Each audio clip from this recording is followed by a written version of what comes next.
Hey, what's up everybody? Welcome back to the channel. Today's vlog doesn't really have a subject per se. I think we're going to do kind of like a day in the life of. I got a couple things I want to do. But more importantly, and you know, this all sparked from this idea. I was driving my lady to the choo-choo train today, and I suppose I should look at you, not... I'm looking at that. I'm looking at that. We can talk about that in a little bit. And there was a scooter on the side of the road. I was driving my lady to the choo-choo station, and there was a scooter on the side of the road. I'm like, I don't really need it. I don't need it. I got enough scooters. And I've been sitting here. I've been sitting here the whole time going, do I go get it, or do I not go get it? I think I'm going to go get it. This is what I'm going to do. It's been a few hours, so I don't know if it's still there or not. My daughter said she saw it yesterday. So let me drink a little more coffee, wipe the shit out of my eyes. I'll go down and see if it's even still there. This thing's pretty cool. It's not quite what we've been playing with lately, but it's still cool. So this is something I put together about 3 or 4 years ago for an art show. And it gained a lot of interest. But then once numbers started being talked about, I don't know. When I was trying to get $1,300 for it. I worked 2 months on this thing. You know, I don't care what you guys say. People complain, oh, it's art, I could easily do that. Then do it. Just do it. Do it. Everyone's like, well, I put it down to like 500 at one point. Oh no, don't fall. Let's see. The switch on this is kind of broken. So I might have to replace the switch. See if I can get it. But yeah, I mean that's the deal. Right? Come on, who doesn't want that hanging in their living room? The flickering bulb is actually one of these. If you remove the thing that's attached to the male part of the socket thing connector, doohickey, whatever this metal thing is that's inside of here, right? That's basically a voltage regulator right in here, so you can just attach that, and these run off of 3 volts exactly. 3 volts! So you get rid of the regulator, which is pushing out 3 volts, attach it to a couple of AA batteries, and that's what you get. It's pretty easy peasy, lemon squeezy. So, alright, let's go get this scooter. I've also been working on this. I don't know if we've talked about this at all yet, but I got a couple of these little glow-in-the-dark pumpkins I got for like $2 or $3 a couple of years ago on clearance. And it's funny, I think it was like in late November. Michael's just found them somewhere, I suppose. Was it even Michael's? I don't even remember, honestly. I remember it was only a couple bucks, so I'm slowly giving it what they call narnies, but I'm not using latex. I'm using toilet paper and wood glue to create these, and then I'm going to skin it over. This guy's going inside. He's going to go inside. And I don't know what else we're going to do besides one of these flicker candles are going to go in there once we're done. And it's going to look cool. Alright, let's go for a ride. So, if you're ever curious about what I drive, we have a 2017 Traverse, Chevy Traverse. And the only reason we have this car is because it was only 15 grand and it had 43,000 miles on it. It's from Florida, has never seen a winter. We're going to show it its first winter. And I take care of the cars. I'm constantly underneath it spraying it and stuff. So, plus cars are tougher now anyway. They put better coatings on it. We're right around the corner. They put better coatings on these things these days. So they hold up to rust a little bit better. Don't get me started on Chryslers. That's why you don't see a lot of Mopar around, because the metal they used to use was garbage. Alright, is it still there? Oh, it's still there! Alright.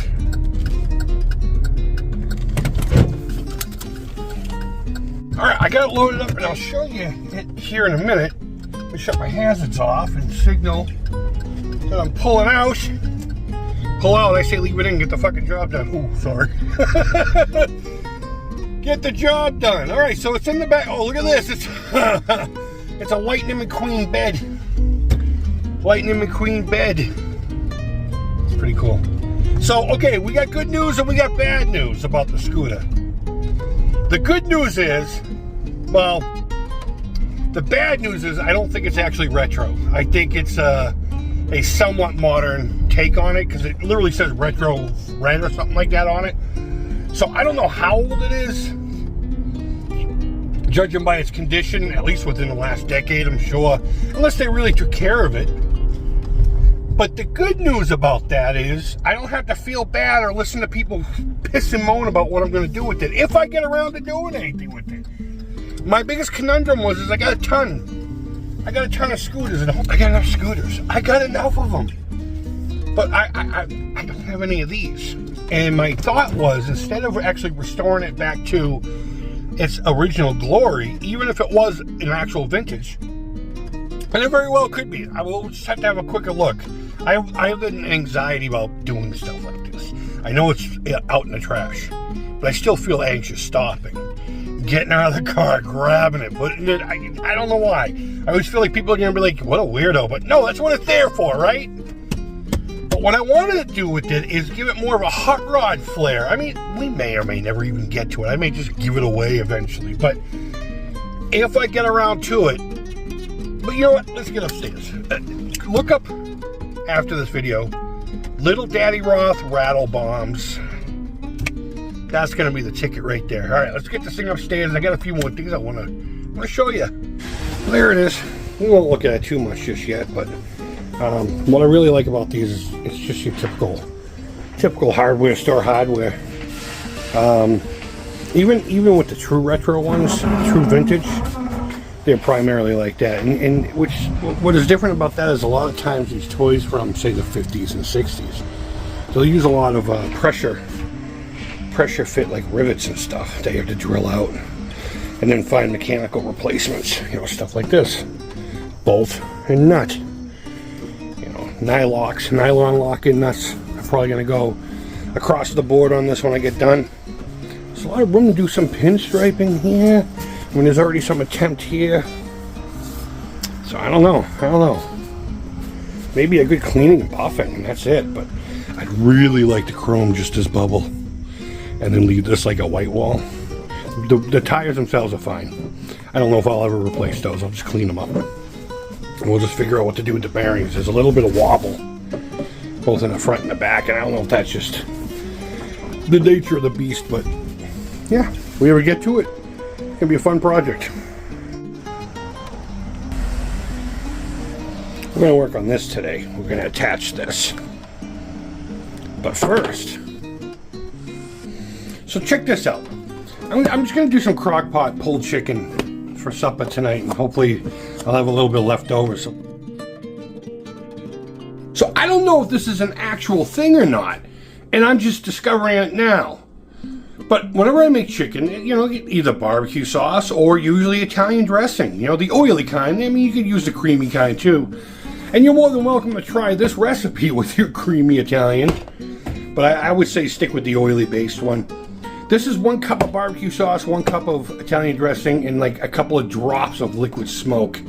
And let me tell you something, when I whipped this thing up, I wasn't expecting too much. I had seen someone do it with a bunch of brown sugar and all kinds of other stuff. I just did the 2 liquids and a little bit of brown smoke, or liquid smoke. Oh my God, is that so good.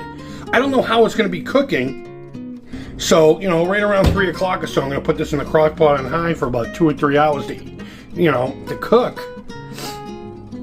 I don't know how well it's gonna be after the heat caramelizes everything, but it was so good. I put like a little bit in a little bowl and dipped my bread in it. So good, try it.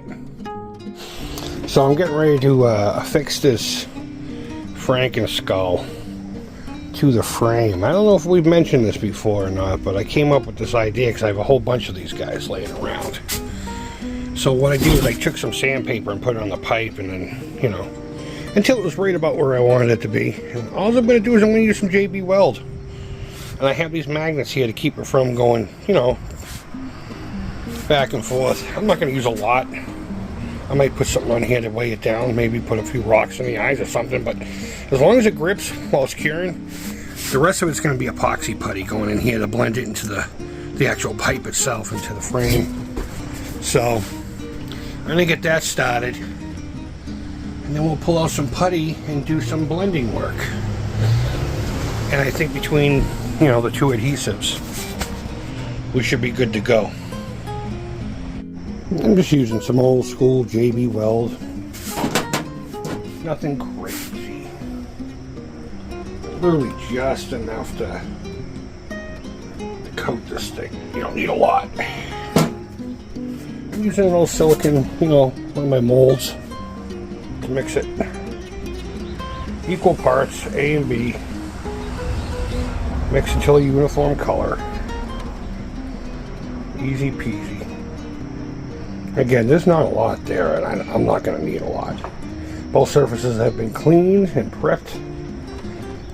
Both surfaces have been sanded ahead of time to give the glue something to grab onto. I'm trying to get rid of the little white streaks.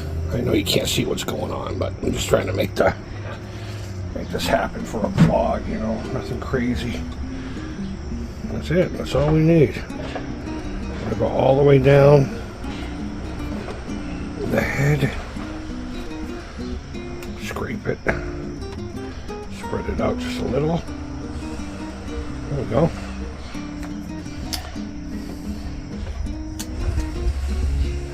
I'll just place it here, right where the magnets are. Line it up. I have a center line here.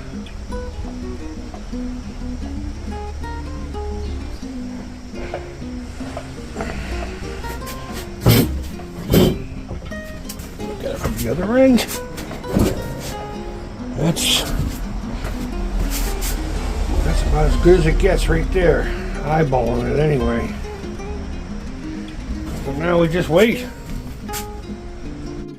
My apologies, 4 to 6 hours before it's solid. I think I'm just gonna sit out there for about 4 or 5 hours, then set the frame down gently, let it cure overnight, and then we'll start playing with the epoxy putty and cleaning it up and all that, and making it blend in with the pipe.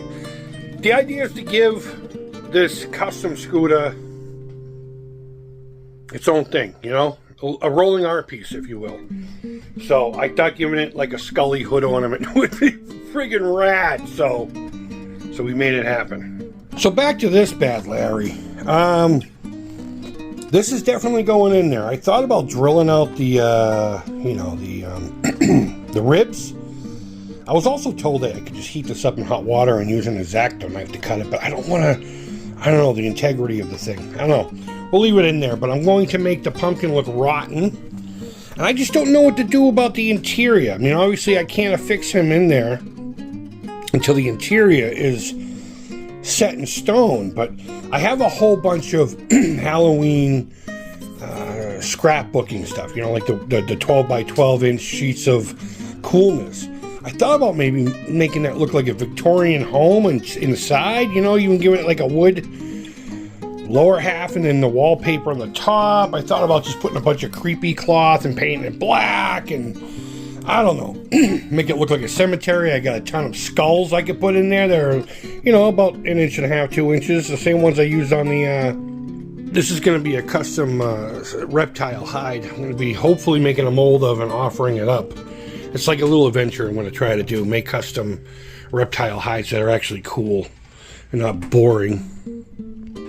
But honestly, if you have any ideas for the interior, please remember that there's going to be a light in the back here. There's a hole right there. So there's going to be a tea light flicker thing jammed into its hole, its back hole.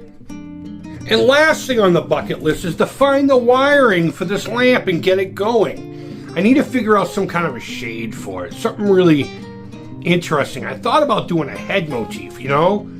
And then just goring up the pipe here. But it's attached permanently now, so I guess I could unscrew all this and put something there, but no, I'm just gonna leave it like that. I'm gonna fill that bone in, make it a little more gory, but I gotta find the wiring for this thing. About time we unleashed this upon the world. Add a little bit of darkness to your light. How do you like that for a slogan? Aside from that, I got a couple phone calls I gotta make. And then I'm going to play some Atari. I gotta make a video for the Atari Creep YouTube channel. And speaking of which, this is, I think we've talked about it a few times. As a matter of fact, This is that Rattle Bomb. I only had the main color, but when I said, everything in one, I meant a kit, not the cans. You get a base coat, silver or gold or whatever, and then you get the actual top color, which is, in this case was this purple. I did a silver underneath it, and then you can opt for a candy or a pearl top coat, clear, whatever you want to call it. But regardless, I put this together for my walk to end Alzheimer's. The walk is next month. I take donations via the link down below. It goes directly to them. I don't see a dime of it, and that's just the way I like it. And if you do, let me know you want to be in the running for this. I'll be doing the giveaway over in the Atari Creep YouTube channel, not asking you to sub, but it would be nice to have you over there when I at least give this away. And I'll let everyone here know, because I'm going to be talking about this quite a bit on this channel as well. So if you really want to try to get this, it's actually a really rad stick. You can either put it for your PlayStation 2 or it's USB. I have one right there that I use quite a bit, and I like it. I like it a lot. So this one was offered for free locally on Facebooks. I tested it. It worked fine, and I did this to it, and it could be yours. Link down below. Walk to end Alzheimer's. Excuse the sweatiness. It was warm outside. My father died of Alzheimer's, and so did my uncle. My aunt lost both her big brother and her husband. So I do the walk every year in their honor, raise money, hopefully for a cure, to help families who have to care for their loved ones. And we've hit some pretty big strides in the past year or two. A couple of different medications that slow down the effects of Alzheimer's, dementia. So if you can, use the link down below. Share it, put a donation in there, whatever's clever. And if you want the joystick, let me know you want to be in the running for it, and I'll put your name down on the list that I have already. Guys, thank you always so much for watching. I know this was kind of like a nonsense. Come on, man. Why wouldn't you want that in your home? I gotta fix the switch, though. I'd feel bad sending that home with a kooky switch. But either ways, wherever in the world you are, I hope you're doing a lot better than this guy. Thumbs up, thumbs down. It's all positive. Take care. Creep it real. And bye-bye.